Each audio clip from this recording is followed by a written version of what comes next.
یہ 5ویں جلد ہے ابن ابی شیبہ کی، اور پھر یہ حدیث کتنی کتابوں میں ہے آگے انشاءاللہ میں بات کروں گا اس پر۔ امام ابن ابی شیبہ جن کے بارے میں عرض کر چکا ہوں، امام بخاری کے استاد، امام مسلم کے استاد، امام ابو داؤد کے استاد، 3 بڑے جلیل القدر ائمہ کے استاد ہیں۔ باقی تو بہت سارے کئی امام جو ان کے شاگرد رہے، لیکن یہ 3 جو ہے جلیل القدر ائمہ ہیں جن کے یہ استاد رہے۔ امام ابن ابی شیبہ، ان کی المصنف کتاب الفضائل عمر ابن الخطاب، حدیث نمبر 32,665۔ امام ابن ابی شیبہ کا حدیث نقل کرتے ہوئے کہتے ہیں حدثنا ابو معاویہ، حدیث بیان کی ہم سے ابو معاویہ نے، عن الاعمش انہوں نے روایت کی اعمش سے، عن ابی صالح وہ روایت کرتے ابی صالح سے، عن مالک الدار اور وہ روایت کرتے حضرت مالک الدار سے، قال وقانا خازن عمر علی الطعام، کہتے کہ مالک الدار سے روایت ہے جو حضرت فاروق اعظم کے دور خلافت میں جو ہے وہ اس کے انچارج تھے، یعنی وزیر فوڈ جس کو بول سکتے ہیں، منسٹر آف فوڈ، کیا بولیں گے اردو میں اس کو یار، طعام مطلب کھانے پینے کے جو غلہ ہوتا ہے اس کے وہ نگران تھے، اس کے مطلب اس کے وزیر تھے وہ، منسٹر آف فوڈ اس کو اب یہ بحث سے اچھا لفظ نہیں مل رہا ہے، ہاں نہیں بیت المال نہیں ہوتا ہے وہ، یعنی اناج کے جو بھنڈار ہوتے ہیں اس کے نگران تھے وہ مالک الدار، ان سے یہ حدیث روایت ہے فاروق اعظم کے زمانے میں وہ جو ہے کھانے پینے کی اشیاء کے جو ہے وہ نگران تھے۔ وہ کہتے ہیں کہ قال اصاب الناس قحط فی زمن عمر، کہتے ہیں کہ حضرت فاروق اعظم کے زمانے میں بڑا سخت قحط پڑا، اور یہ کون سا قحط تھا ذرا اس کی تفصیلات آپ سماعت فرما لیں، یہ تاریخ کی اور حدیث کی کتابوں میں اس کا بڑا ذکر آتا ہے، اور یہ بڑا سخت فاروق اعظم کے دور خلافت میں قحط پڑا تھا 18 ہجری میں، یعنی حضور کے وصال کے 8 سال کے بعد، سرکار کے وصال کے 8 سال کے بعد کا یہ واقعہ ہے۔ نتیجہ یہ ہوا کہ غلے کی اور اناج کی کمی ہو گئی، لوگ فاقے کرنے پہ مجبور ہو گئے، اور لوگ جو ہے بھوک مری کا شکار ہو گئے، اتنا سخت قحط پڑا کہ اس کو عام الرمادہ کا نام دیا گیا، یعنی ہلاکت والا قحط، لوگوں کو مارنے والا قحط۔ تو 3 سال یہ غالباً یہ جو ہے قحط رہا۔ تو وہ حضرت مالک الدار روایت کرتے ہوئے کہتے ہیں کہ رسول جو ہے حضرت عمر کے زمانے میں جب وہ قحط پڑا، فجاء رجل الى قبر النبی صلی اللہ علیہ وسلم فقال، تو ایک شخص جو ہے وہ حضور کی قبر پر حاضر ہوئے۔ اب یہ کون تھے؟ یہاں تو حدیث میں رجل لفظ آیا ہے کہ ایک شخص، لیکن شارحین حدیث نے یہاں پر واضح کیا، جیسے امام ابن حجر عسقلانی ہیں اور امام بدر الدین عینی ہیں، بہت سارے محدثین نے واضح کیا کہ وہ شخص جو تھے حضور کی قبر پر حاضر ہوئے، حضور کی قبر پر گئے، ان کا نام تھا حضرت بلال ابن حارث المزنی۔ تو صحابہ کا زمانہ ہے، فاروق اعظم کا زمانہ ہے، بڑے بڑے صحابہ کرام موجود ہے اس وقت۔ یہ صحابی رسول حضرت بلال ابن حارث المزنی یہ رسول اللہ کے روضے پر جاتے ہیں، فقال یا رسول اللہ، اور حضور کے روضے پہ جا کے حضور سے عرض کر کے کہتے ہیں یا رسول اللہ، اے اللہ کے رسول، استسقی لامتی کا فانہم قد ہلکوا، اے اللہ کے نبی اپنی امت کو پانی عطا کیجئے، دیکھیے آپ کی امت ہلاک ہو رہی ہے، تباہ ہو رہی ہے۔ بتائیے کوئی صحابی کفر کا فتویٰ نہیں دے رہا ہے، کوئی صحابی شرک کا فتویٰ نہیں دے رہا ہے۔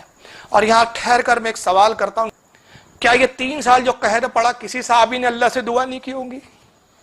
بولیے بھائی، کی ہوں گی کہ نہیں کی ہوں گی؟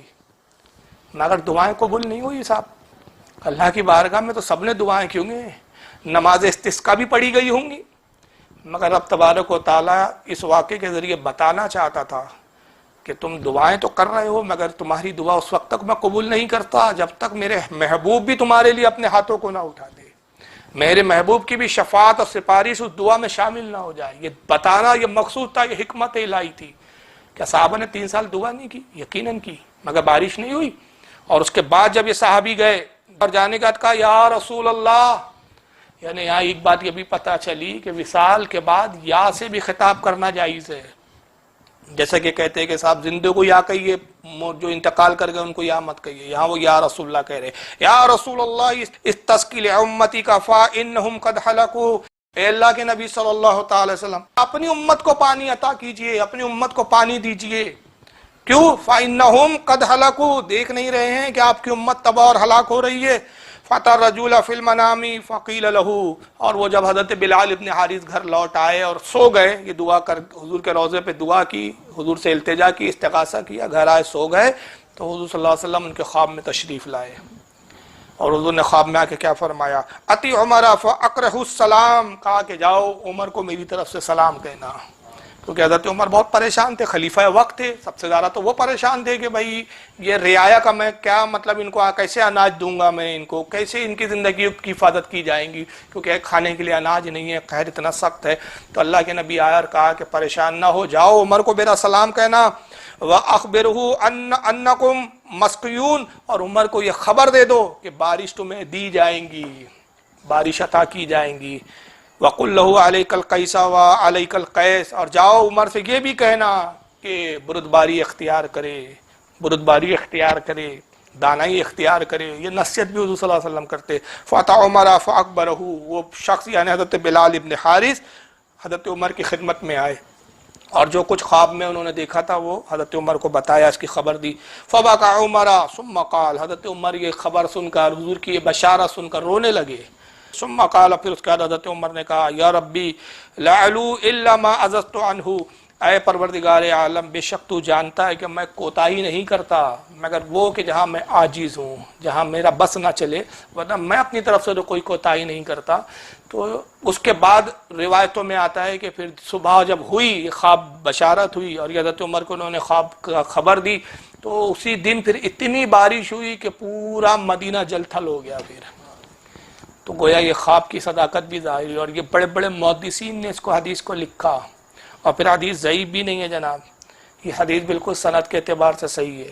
ابن ابی شیبہ کے علاوہ اس کو امام طبری بھی لائے ہیں۔ دیکھیے تاریخ طبری بھی اس وقت میرے پاس اوریجنل رکھی ہوئی ہے، یہ ہے تاریخ طبری، یہ سب پہلے کے محدثین ہیں، یہ اس وقت کے جب اہل حدیث کا وجود بھی نہیں تھا، غیر مقلد کی جماعت پیدا بھی نہیں ہوئی تھی، اس سے بھی پہلے کے محدثین ہیں۔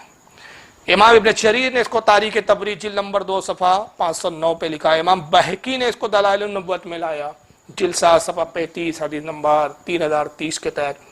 ابن عساکر نے بھی اس کو لکھا تاریخ دمشق جلد 44 حدیث نمبر صفحہ نمبر 345 پر۔ اس کو امام ابن عبد البر نے الاستیعاب فی معرفت الصحاب جلد نمبر 3 صفحہ 1149 پہ لکھا۔ اس کو امام ابن عصیر نے اپنی الکامل جلد 2 صفحہ 597 پہ لکھا۔ اس کو امام تقی الدین السبکی نے اپنی کتاب شفاء السقام صفحہ نمبر 381 پہ لکھا۔ اس کو امام ابن حجر عسقلانی نے اپنی کتاب الاصابہ فی تمیز الصحابہ جلد 6 صفحہ 164 رجال نمبر 8350 پہ لکھا۔ اس کو امام ابن حجر عسقلانی نے فتح الباری شرح البخاری جلد 2 صفحہ نمبر 575 حدیث نمبر 1010 کے تحت لکھا۔ اور امام ابن حجر عسقلانی نے اس حدیث کو نقل کرنے کے بعد فرمایا اسنادہ صحیح، اس کی سند صحیح ہے۔ امام قسطلانی نے بھی اس کو اپنی کتاب الموہب اللدنیہ جلد 4 صفحہ 276 پہ لکھا۔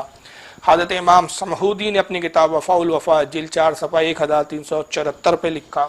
اسی حدیث کو امام ابن حجر الحیتمی المکی نے الجوہر المعین صفحہ نمبر 152 پہ لکھا۔ اس کو صاحب کنز العمال نے اپنی کتاب کنز العمال جلد 8 صفحہ 201 حدیث نمبر 23,000 حدیث نمبر 23,530 پہ لکھا۔ امام زرقانی بھی اس کو لائے شرح المواہب جلد 11 صفحہ 150 پر۔ حضرت علامہ شیخ محمد عابد الانصاری انہوں نے اپنی کتاب التوسل صفحہ 71 پر لکھا، اور خود غیر مقلدین نام نہاد اہل حدیثوں کے علامۃ الدہر ابن تیمیہ نے اپنی کتاب اقتصاء الصراط المستقیم صفحہ نمبر 374 پہ لکھا۔ ابن کثیر نے بھی اس کو اپنی کتاب البدایہ والنہایہ جلد 7 صفحہ 205 پر لکھا، اور ابن کثیر بھی اس روایت کو لکھ کر کہتے ہیں ھذا اسنادہ صحیح، اس حدیث کی سند صحیح ہے اور یہ روایت بالکل صحیح ہے۔